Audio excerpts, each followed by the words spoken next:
Well, welcome to a special edition of Bolton In, all thanks to Palmerbet, and that's right, it's the race that stops the nation, the Melbourne Cup.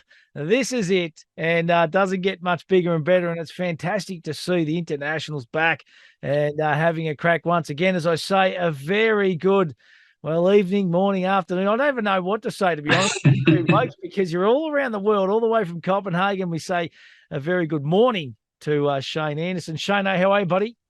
Matt, I'm terrific. Can't wait for the Melbourne Cup this year. Great field, evenly matched field with the locals and the internationals. But it's staggering when you think about this day and the importance it is on the racing calendar. Big prize money. It's a race everyone in Australia knows about.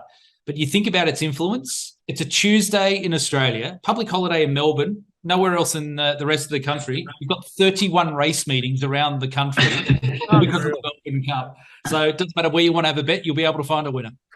If you can't get a bet on Tuesday, seriously, you may as well put the queue in the rack, because you're right. That is unbelievable stats.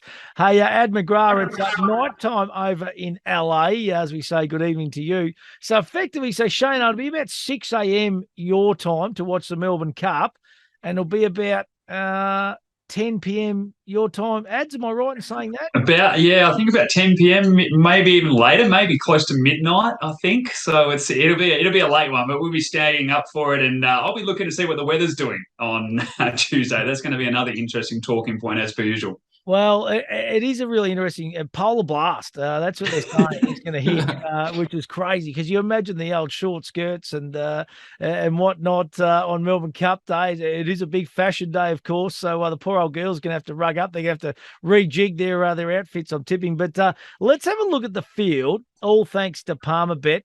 And our favourite, Doval Legend, at $6. Loft at $7, Without a Fight at $11. Durston, of course, coming off that magnificent Caulfield Cup win at $13. Who Yamel at $15 with Willow. Gold Trip at $15. Montefilia at $15. A cracking run for mine too in the Caulfield Cup. Duais at $19. Kimura, another international from the Hayes camp, at $19. Knight's Order at $19. Luna Flare at $19. Vow and Declare, of course, who's won the race before, at $19.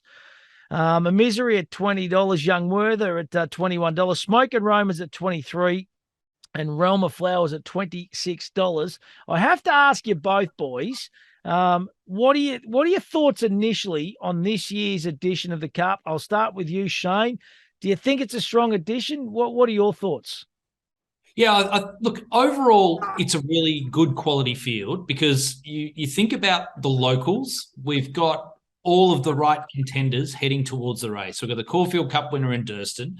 We've got horses that, like Gold Trip, that ran well in a Caulfield Cup, and a Cox Plate progressing on. We've got a Turnbull Stakes winner in a Smoke and Romans. Yeah.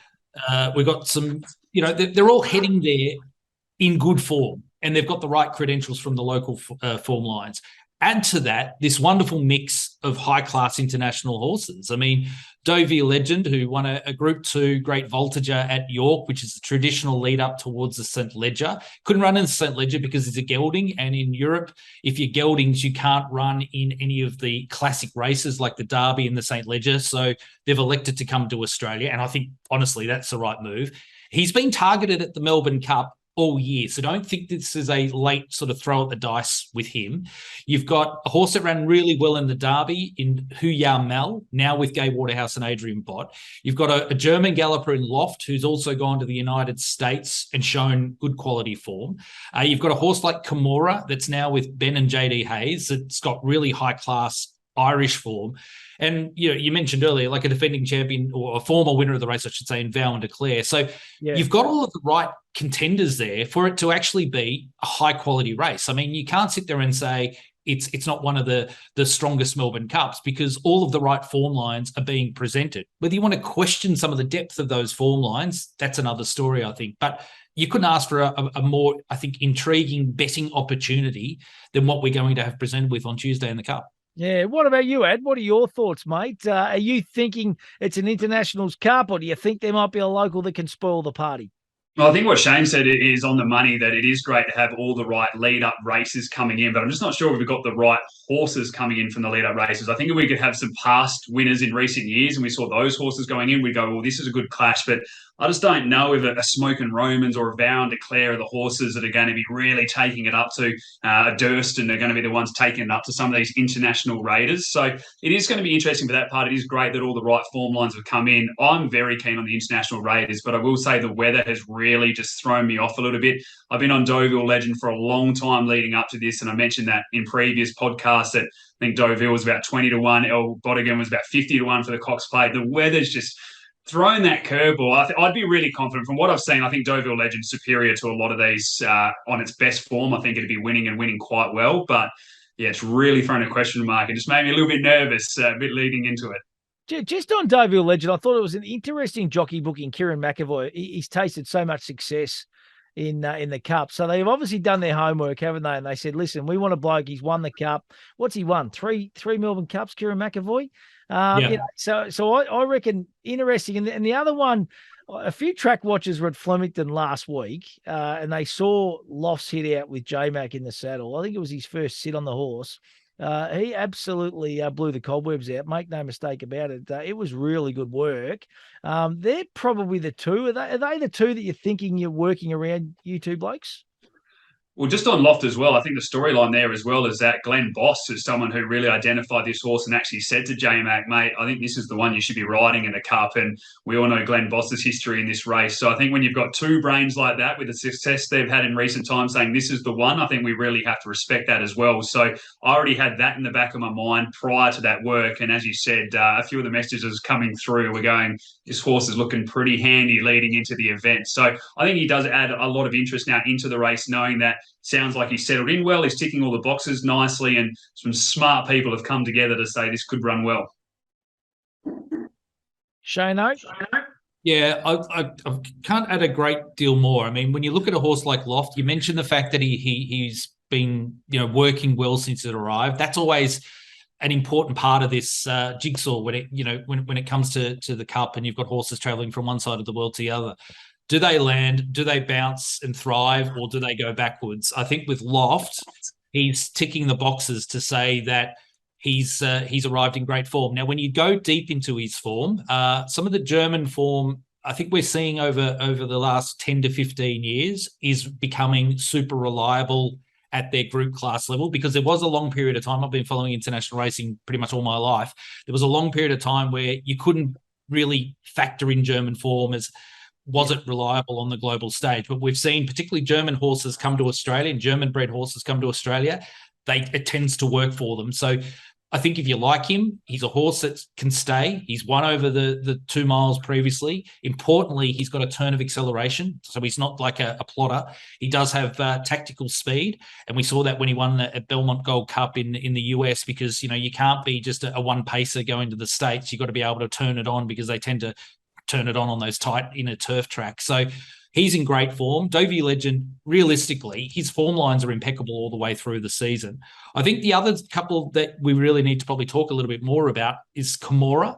Now, Camora's got form lines that really kind of link into a lot of horses that we've seen do well in Australia in the Cup in previous years. He won the Curragh Cup, defeating Gear Up and Wordsworth, and that's a Group 2 Irish contest.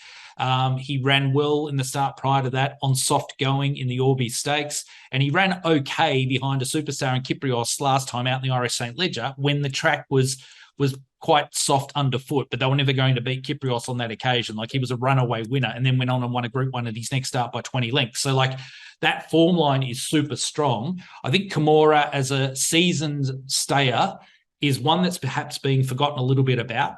And the other one I think we need to factor in is without a flight. Now, this horse has sort of flown in under the radar a little bit in the lead up to the Cup, but you can't knock his form lines. He's with Simon and Ed Crisford. They know what they're doing. They've had great success, and Simon Crisford actually used to be a major player in the Godolphin operation for a long period of time. So him and his son have got their own training base now, and they're doing really good things. Without a Fight was a winner at York in the Grand Cup. He then stayed at York to win the Silver Cup at his next starts. Both of them are really solid staying contests. And then he dropped in trip back to 2,400 metres last start at Newmarket, and he was pretty good on that occasion too. And I think all of these internationals are arriving in great form. They're going to be very, very hard to stop. Yeah, and look, it all poses for a great cracking contest. It always is. It's a fantastic race, a tough staying race. The best horses always win. What's the betting strategy, Ads? Like, what do you like to do, Melbourne Cup? I know myself, I like to go for the first four and look for a bit of value, roving bankers, all that kind of stuff. What's your betting strategy, mate? This is the only race that I really do target future bets. I've always just thought if you are willing to look at we sort of know the criteria you want from an international runner. We've seen it over the last sort of 10 years. We've been able to build a profile. So you can look at these international races 5 or 6 months out and start saying this is the horse that could make their way to the Melbourne Cup and get anywhere from 20 to 50 to 1. And now you're sort of looking at a horse as it gets closer, you're looking at 5 to 1 quotes. So for mine, I do like the futures, and that's been Deauville Legend. And then I always do a first four, 100%. And never forget the one that I worked out there for racing.com where we had the objection at close to the end, and there was a few people that needed one to go one way, and I was able to pick it up because I was able to get the protest going the right way. So it adds that bit of excitement, but you do normally get a bit of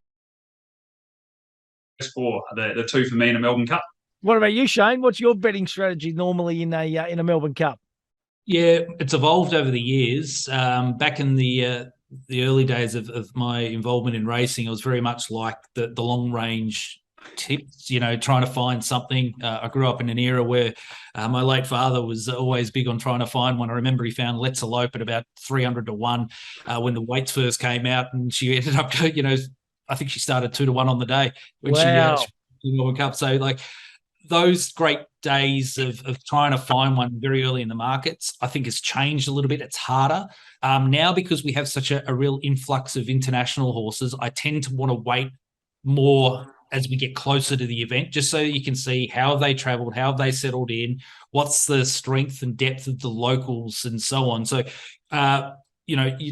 it's harder to, I think right now, it's harder to find the value in those early bets towards the Cup, those big anti-post or pre-meeting event bets compared to days gone by, because there's so many other factors that come into play. But, I think it's the one race you're always going to guarantee, whichever way you want to play it, there's huge opportunities for you. So if you like exotics, whether it be first fours, trifectas, you want to play quaddies, all those sort of things, because of the betting interest on this day, the money is there that you're always tend to get paid overs for a result, particularly if you can land one of those big exotic bets.